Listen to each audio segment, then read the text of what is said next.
My parents really wanted to move, so I bought a place for them. What do you mean? My husband used our savings to buy an apartment for his parents without talking to me about it. We'll just save up again. Anyway, stop telling me what to do with my money. I felt nothing, no sadness or anger. It was like I fell into a void. And then I slowly held his hands. I met my husband Tom at a college party. He was sitting across from me on the couch and I noticed him looking at me. After a while, we went to a quieter corner outside and started talking. We had a lot in common, and it was fun to chat with him. We exchanged numbers and started dating. 2 years later, when I was 25, he proposed. I always wanted to get married and have a family, so I said yes. We got a small apartment near his parents, and I quit my job to stay home as he asked. Soon after, I got pregnant and had our son Leo.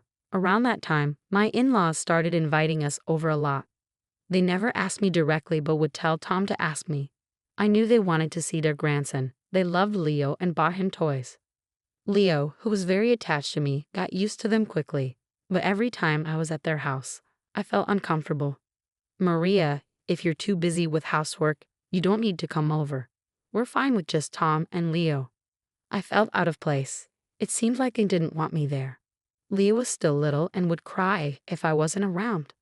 I didn't want to leave him alone with my elderly in-laws, so I stayed. Even though they tried to push me out, it felt like they didn't like me, and their behavior toward me got worse. One day, I was cleaning the house when I got a call from Tom. He was panicking because his mom had hit her pinky on the table, and she called an ambulance. He gave me the hospital's name and told me to go immediately. She just bumped her pinky. Why am I the one going? I just did the same thing a few minutes ago. I was about to complain, but he hung up. I reluctantly went to the hospital. When I got there, I saw my mother-in-law sitting in the waiting room, chatting with other elderly people. When I called her, she said, "Oh, I just bumped it a little. Tom is overreacting. Go home and stop slacking off. I stopped what I was doing to come here for you, and now you say I'm slacking off?" I turned to leave. I heard her tell the others, "My daughter-in-law is awful at housework and so lazy. I don't know what to do with her, and she's so rude." I couldn't take it anymore and walked away. That night, I told Tom about it, but he just said, "Whatever, it's fine," and kept drinking beer. His lack of concern made me upset. "How is this fine? You're annoying. Stop complaining, I'm exhausted from work." He got mad, and we stopped talking for about a week. I started to worry that Tom wouldn't give me the money I needed for the next month. He was in charge of our finances, and I usually got a monthly allowance to cover everything.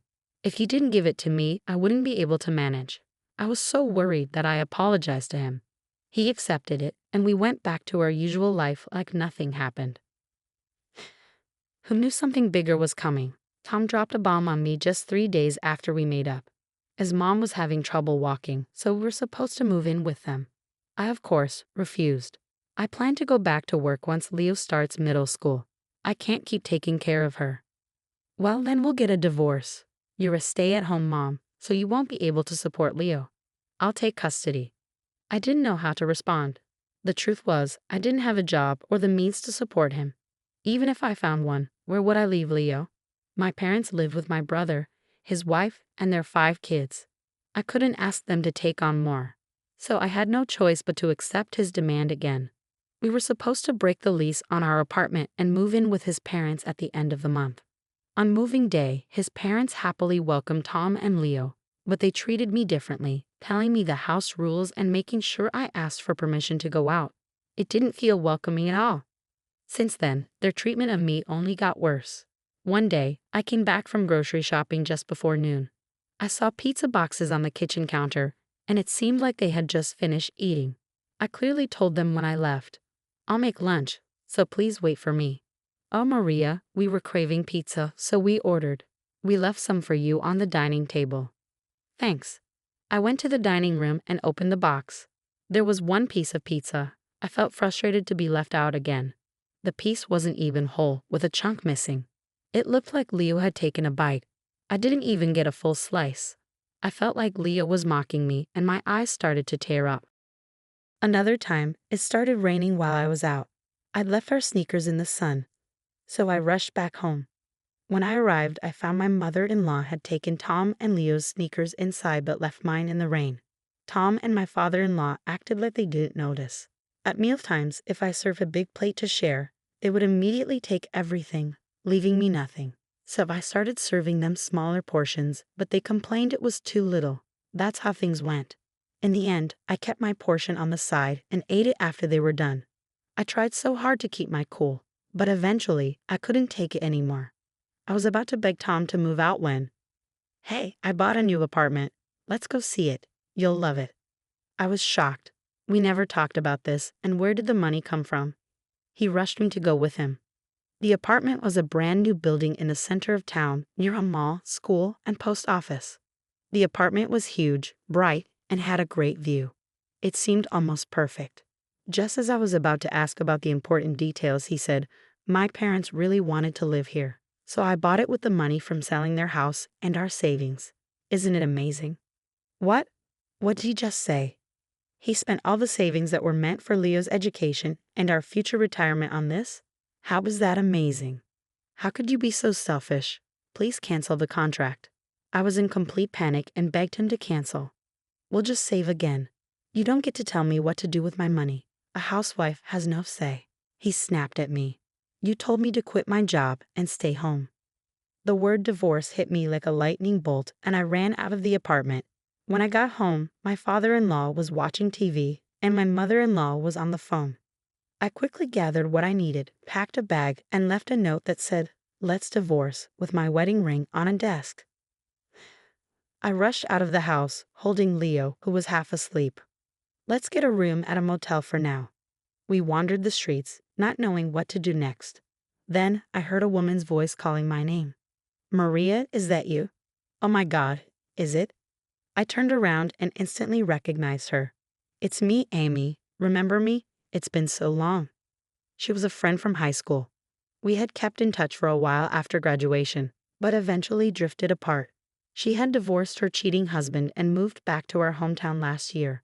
I told her about what was going on in my life, including the possibility of divorce.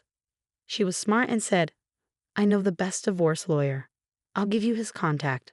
The lawyer turned out to be the same guy I had a crush on in high school. I remembered him well. I wanted to give him a birthday gift, but there were already too many decorations and presents around his locker. I tried another locker he used for the tennis club, but it was the same. I even took a bus to his house, but his mailbox was too small, and a barking dog blocked the way to his porch. I didn't have the courage to give it to him directly, so I gave up and went home. A bittersweet memory of my youth. Amy gave me the lawyer's contact details, and I thanked her over and over. When we arrived, I couldn't waste any time, so I went straight to see him. I hadn't booked an appointment in advance, but I needed to do something. A kind middle-aged woman at the front helped me and said I was lucky. There had been a cancellation. She even offered to watch Leo while I met with a lawyer. I waited a bit, and then Adam, Mr. Jackson, came in.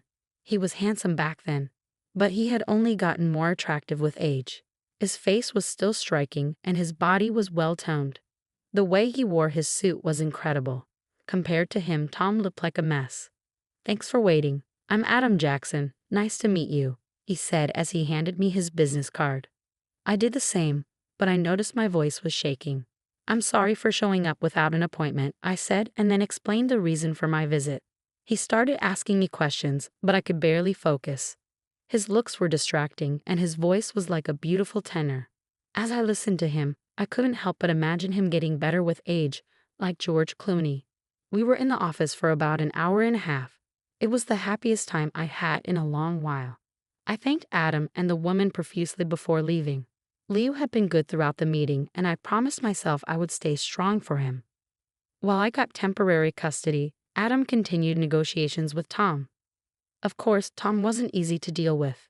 His rage was clouding his judgment, so we ended up going to trial. "Don't worry, this happens a lot. I've got this," Adam tried to reassure me. He gave me a ride to court on the day of the trial. When we got there, I felt a lump in my throat. I was about to see Tom for the first time since I left. As soon as he saw me enter the room, he yelled at me. "You, what the hell do you think you're doing? Who took care of you all these years? You owe me." He looked like he was about to charge at me, but his lawyer and the security quickly restrained him and dragged him into the hallway. I was terrified. Even though we were divorced, he might try to hurt me. I could hear him screaming, and his lawyer said this could make things worse.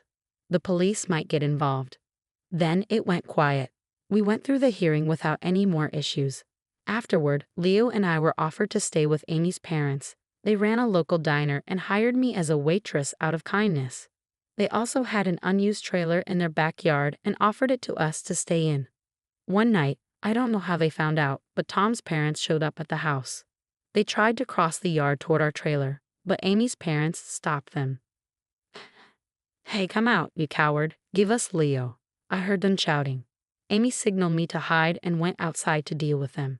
"If you don't leave right now, we'll call the police," she said as she dialed. They realized she was serious and tried to run away, but Amy's parents held them in place. A police officer arrived within a minute. After hearing both sides, the officer escorted my in-laws back to their car and made sure they left. I frantically apologized to Amy and her parents, then began packing my things, but they stopped me and insisted it was safer to stay with them. "Your divorce drama is quite the spectacle. I'm pumped to help you fight this," Amy joked, though her enthusiasm made me uneasy. Come to think of it, she was a fan of Spanish soap operas. 2 months later, thanks to Adam, I secured great alimony, custody, and child support. I was finally free to move on with my life, able to live without the weight of my past hanging over me. I held Leo tightly in my arms, comforting him, ensuring he knew I would always be by his side. Before leaving Adam's office, I thanked him for everything he'd done, then told him I had known him from high school. He didn't remember me, but was kind enough to say I could always count on him if I needed anything. The incident with my in-laws spread throughout the neighborhood, and soon the neighbors saw Tom as an abusive husband. Embarrassed, Tom and his parents moved to another town. Tom sold the new apartment and gave me half of the profit. He was in debt from the trial and still had to pay me alimony and child support, so he ended up living in a trailer park. I had feared his retaliation, but he wasn't as reckless as I'd thought. He never tried to contact me again. As for my in-laws, they continued to show up at my place even after the police warned them. Eventually, they were arrested. After spending time in jail, they both fell ill and were placed in a facility by Tom. As for me, I still worked at the diner. "Hey Maria, take a break. Let's grab something to eat." "Thanks, yeah, let's eat." I took off my name tag and sat down in a booth. Amy joined me with a cheeky grin on her face. "So how's it going with Adam?" "Going straight to the point, huh?" "Of course, I want all the details," she asked eagerly. Adam had asked me out not long after our last meeting, and we started seeing each other. This weekend he was meeting Leo officially for the first time. I told Amy about it. "Wow, Leo's finally meeting him. Where are you guys going?" "Who suggested bringing Leo?" she asked excitedly, bombarding me with questions. "Good food, great friends, and a re-encounter with my old crush. Despite all the terrible experiences I had, I'm grateful I found the courage to leave that old life behind. Now I feel like I'm standing at the end of the tunnel, and I know that from now on, I'll be surrounded by good people supporting each other. More than anything, I'm thankful and blessed to be able to stay with Leo. I will live my life on my own terms, and I know I've got a solid support system behind me."